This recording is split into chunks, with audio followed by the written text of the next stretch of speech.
आज मी बनवणार आहे गहूच्या पीठपासून व गूळपासून केक. एकदम सॉफ्ट, स्पंजी, खूप फुगलेला. या केकमध्ये अंडे, कंडेन्स मिल्क याचा अजिबात वापर करणार नाही आहोत.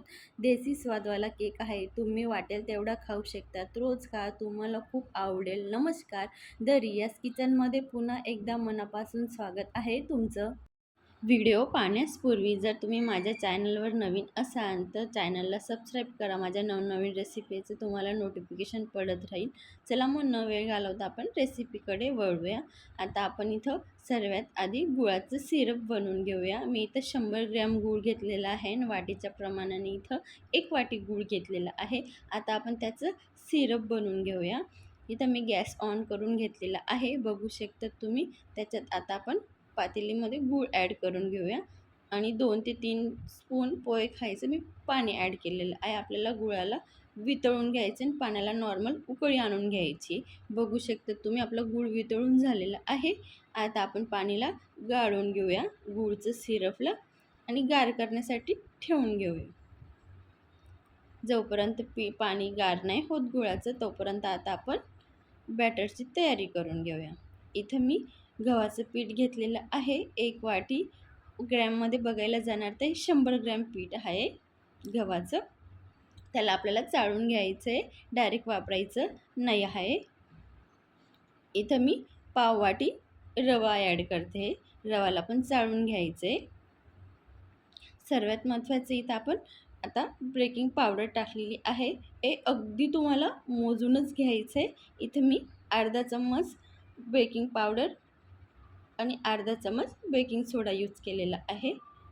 गाळून आपण ते साईडला ठेवून घेऊया. इथं आपलं गुळाचं सिरप गार झालेलं आहे. त्याच्यात आपण आता अर्धी वाटी दही ॲड करून वर तेल ॲड करून व्यवस्थित फेटून घ्यायचं आहे, जेणेकरून आपल्याला तेल, दही आणि गुळाचं सिरप असं वेगवेगळं दिसायला नको. ते पण फेटून झालेलं आहे, बघू शकतात. तोपर्यंत आपण आपली पुढची तयारीला आपल्याला ड्रायफ्रूट्स लागणार आहेत, ते आता आपण कट करून घेऊया. तुम्हाला नाही टाकायचे असतील तर तुम्ही कीप केलं तरी चालेल, काही हरकत नाही. बघू शकता तिथं माझे ड्रायफ्रूट झालेले आहेत ॲड करून. इथं तेल ॲड करून परत आपल्याला व्यवस्थित फेटून घ्यायचं आहे. इथं मी 5 स्पून पोहे खायचं तेल ॲड केलेलं आहे. दहीने आपल्या केकाला चांगली बाइंडिंग येईल आणि तेलपासनं केक पण खूप छान बनणार आणि दहीपासनं केक फार छान फुलतो. आपल्याला एकदम व्यवस्थित फेटून घ्यायचे. ही प्रोसिजर तुम्ही मिक्सरला पण देखील करू शकता. मी तर विस्करनेच फेटून घेते. तुम्हाला वाटत असेल तर जास्त टाईम लागतो आहे तर तुम्ही मिक्सरला पण फिरवून घेऊ शकता. बघू शकता स्पूनने सर्व एकजीव झालेलं आहे, वेगवेगळं काही दिसत नाही. आता आपण ज्या कंटेनरमध्ये आपण केक बेक करायला ठेवणार आहोत, आता त्याची आपण तयारी करून घेऊया. तुम्ही केक बेकरच्या भांड्यामध्ये पण लावला तरी चालेल. मी इथे छाच्या पातेलीमध्ये लावते. आपण देसी स्वादाला केक बनवणार तर सर्व देसीच पाहिजे ना, तर मी इथे छाच्या पातेलीमध्ये लावते. तुमच्याकडे बटर पेपर असेल तर तुम्ही बटर पेपर लावला तरी चालेल, पण मी एकदम सोपे पद्धतीने केक बेक कसा करायचा ते दाखवते. सर्वांकडे तर बटर पेपर राहत नाही, त्याच्यासाठी मी तर पातेलीला आधी तेल लावून घेतलेलं आहे. आता आपण त्याच्यात थोडं गव्हाचं पीठ टाकून एकदम बारीक पतलीशी लेयर येते असं आपल्याला पातेलीला पूर्ण राऊंड करून फिरवून घ्यायचं आहे. बघू शकता तिथं आपलं केकाला ज्या भांड्यात बेक करायचे ते एकदम व्यवस्थित रेडी आहे. आता आपण ज्या कढईमध्ये किंवा कुकरमध्ये बेक करायला लावणार आहोत ते गरम करायला ठेवून घेऊया. इथं आपल्याला मिनिमम 10 मिनटं तरी आधी गरम करायला प्रीहीट करायला ठेवायचं आहे. हे नमकला तुम्ही सारखं परत परत यूज करू शकतात, याचा खूप फायदा होतो.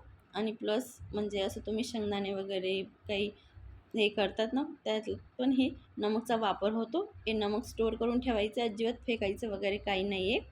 इथं आपल्याला टेस्टसाठी मी इथं वेलची पूड आणि प्लस जायफळ पावडरचा वापर केलेला आहे. आपल्याला व्हॅनिला इन्सेन्स वगैरे काही वापरायचं नाही. आपण देसी स्वादवाला केक बनवणार आहोत म्हणून सर्व देसी पाहिजे. तुम्ही याच्यात दालचिनी पावडर पण ॲड करू शकतात.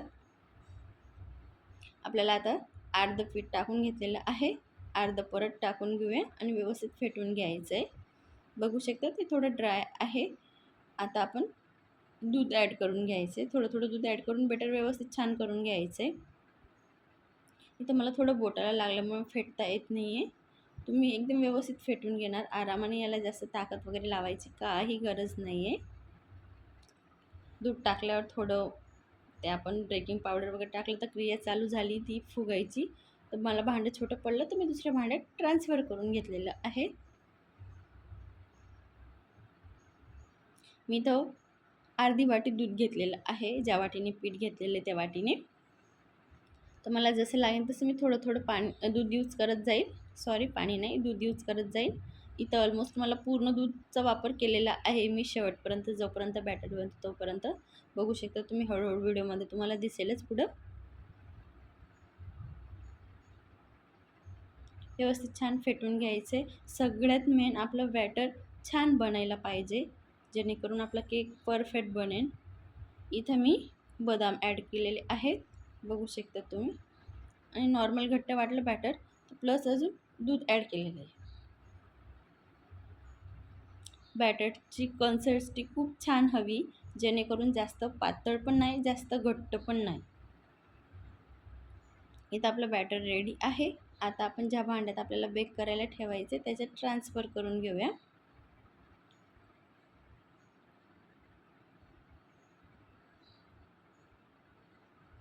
याला थोडं टॅप करून घ्यायचे भांड्याला, जेणेकरून आपलं केक सर्व साईडला व्यवस्थित पसरट होईल.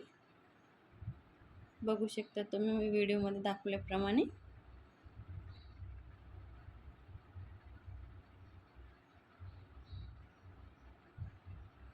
आता वरून आपण थोडे ड्रायफ्रूट्स टाकूया. हे तुमच्या आवडीनुसार टाकू शकता तुम्ही. स्किप केलं तरी चालेल, असं काही नाही की कंपल्सरी टाकायलाच पाहिजे, नाही टाकले तरी चालेल.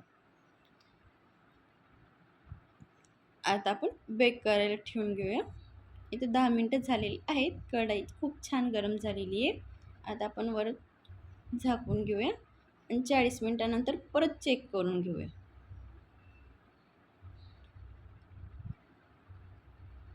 बघू शकता तिथं आपलं 40 मिनिट नंतर तरी पण केक नाही शिजला आहे. परत आपण 10 मिनटासाठी बेक करून घेऊया.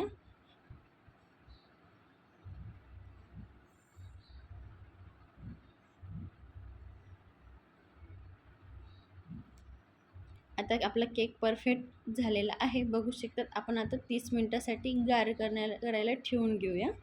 याला असंच उघडं ठेवलं तर याची वरची साईड कडक होऊ शकते. तर आपण याला एक कपडाने ढकून 30 मिनटासाठी रेस्ट करायला ठेवून घेऊया.